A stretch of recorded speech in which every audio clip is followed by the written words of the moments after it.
Hello folks, how are you? Sean Perry here for Trek Culture, and I want to talk about a very specific character and something we need them to do. With his return in the season finale of season 2 of Star Trek Picard, Wesley Crusher, played again by Wil Wheaton, has once again become part of the Star Trek universe.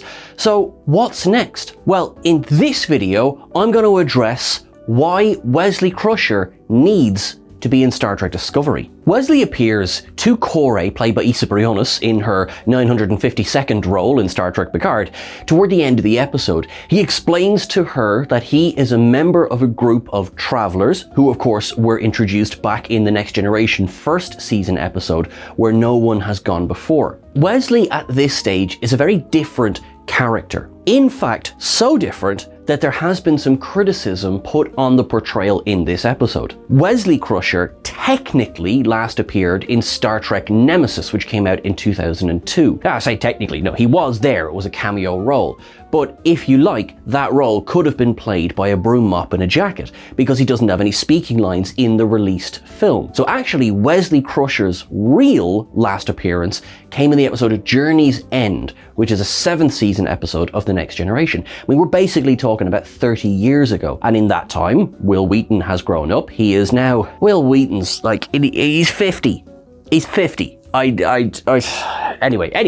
He, of course, hosts The Ready Room, which is the after show for a lot of Star Trek at the moment. And the performance that was given in Star Trek Picard was very much as though he had just stepped off the set of The Ready Room. It was more Wil Wheaton than it was Wesley Crusher. Now, for a fun little cameo, whatever, that's fine, that's grand. I mean, I'd be delighted with a cameo, I'm not gonna lie. The problem with that fun little cameo is it just blew the character of Wesley Crusher way up into a much more important role. We knew that the Travelers were always testing the boundary of basically the space-time continuum. And if we go all the way back to the original series, the character of Gary 7, these characters are tasked with minding huge historical moments. Basically, Time Lords. I think it's the easiest way to describe them without getting too bogged down in lore. Just think Doctor Who, think Time Lords, think fixed times and space, right? Cool. Wesley explains that this group are one and the same, and he has come to offer Kore membership in this group. I mean, Kore, while a clone, is still a 21st century human. You know, we're not just recruiting from the 24th century, from the 25th century, or even the 26th century, brilliant. And then they disappear. Now, it's been confirmed that Wil Wheaton will not be appearing in Picard's 3rd season. And frankly, from my opinion, that's fine. The direction it looks like the season is taking, I don't think he's needed. And I don't mean that I don't want to see him, which is kind of the point of this video. But then what do you do with a character that you've reintroduced after 30 odd years and, given this huge backstory, this huge import, and then nothing? Here's where Star Trek Discovery comes into the mix. Star Trek Discovery, of course, now is set in the 32nd century. It's so far in the future that most of what's going on in the rest of Star Trek probably isn't going to affect it that much at all. You have Agnes leading her section of the Borg. You have, the Romulan supernova, which I suppose domino effect, it leads to, the formation of Ni'Var. Grant, why am I talking about this? What good would Wesley have to do with that? Well, we've established time, not an issue. Feels like a bit of a deliberate, hey, we can go anywhere. Going back in time seems like, we're looking at Strange New Worlds, for example. Going back in time seems like, what's the point? And we know as well that there's going to be a crossover between Strange New Worlds and Lower Decks. So basically that's sort of looked after, which is why I think they're looking to the future. And we know as well through the story in Discovery that the temporal wars begin to ravage, well, time, but also the galaxy in the 26th to the kind of mid 28th, 29th centuries. Group of time travelers. Will they come into play here? Almost definitely. So in terms of getting him to Discovery and Kore, that's easily doable. God bless sci-fi for that. We need to get someone from the transporter, time transporter. Grant, done, fine. For further details, watch the Voyager episode, Relativity. Now, let's say they get to Discovery's era. What they can bring with them is, particularly Wesley, the knowledge of the advancements between the original era, so we're talking Kirk and Pike, and the era of Picard and the 2360s.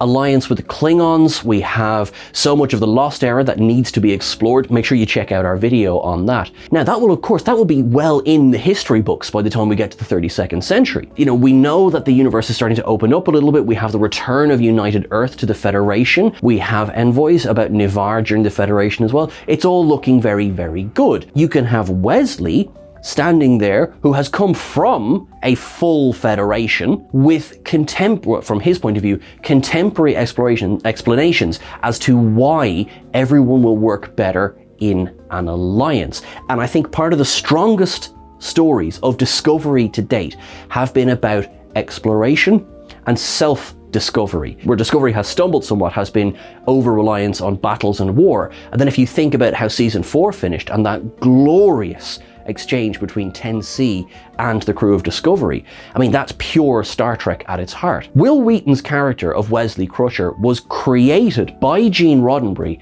as a viewpoint character for a younger audience back in 1987 when he was introduced into Star Trek The Next Generation. Now, with Discovery, technically you have quite a lot of the characters serve as viewpoint characters for various parts of, you know, our community, of our audience. But bringing in that original character, that first one who was there to be our way in, would, I think, only serve to benefit Discovery as well. Now, also, not being a member of Starfleet at this point, asterisks on that, Star Trek Nemesis throws a spanner in the works, literally because he's a member of the Corps of Engineers. All Trek is Trek, so we do consider it canon, but it doesn't make sense in Wesley's new storyline. So this Wesley, clearly, at the end of Journey's End, he went off with the Traveller. Nemesis would say that only a few years after that, he said, actually, no, I'm taking a summer out and I'm going back to the Academy. And I think that's the best way to look at it. It's like, he kind of went and had a look and said, you know what? I'm going to go back to school for a little while. I'm going to finish my studies, become an engineer, and away we go. Sorry, Harry Kim. Wesley Crusher was Lieutenant Junior grade. What do we do with this character who both is and isn't in Starfleet, who both is and isn't traveling in time and space, who both is and isn't omnipresent? He chose to approach Kore and yet didn't choose to approach the rest of his friends and family. That is something that needs to be explained. He's obviously interfering with the timeline. Hello, Kore. So it's not a kind of I can't possibly speak to them because of reasons. So let's put him at Federation HQ. Not as an insufferable I know more than you character, but as an I am an example of a time gone by. I have a human who is an example of time even more gone by, pre-Federation, pre-Starfleet, quite frankly, alien discovery, because this is the 2020s that Kore is from. The Vulcans don't land until the 2060s. These various reasons to bring these two characters into Discovery opens up for an awful lot of new audience to understand what's going on in Discovery.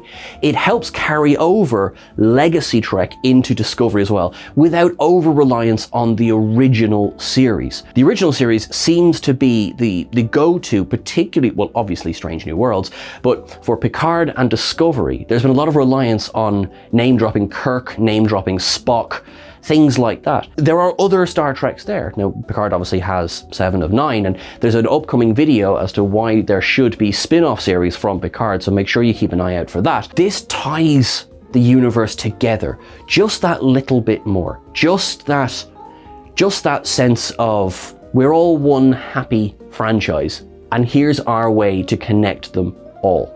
What do you think of our reasoning? Am I totally off the bat here? Should Wesley remain a retired character? Is that the end of it? Should I never speak his name again? Or would you agree with me that Wesley is now perfectly primed to appear in Star Trek Discovery's next season? You let me know in the comments below. Now, if you enjoyed this video, make sure that you give it a like and a share. And the reason why is that these editorial videos, these are a little bit different. You know, kind of, if we want to be able to keep doing these, you gotta show us the support for it. And we really, really appreciate all the support you've shown so far. So thank you so much to everyone. Remember, you can get in touch with us over on Twitter at Trek Culture. You can get myself at Sean Ferrick and all the various socials as well. To our friends in Ukraine, keep going, stay strong. We believe in you. To our friends in Iran, we believe in the message. Please stay safe, but continue to press on. Everyone, enjoy however long it is till I see you again. Make sure that you live long and prosper. Have a good week. Make it so.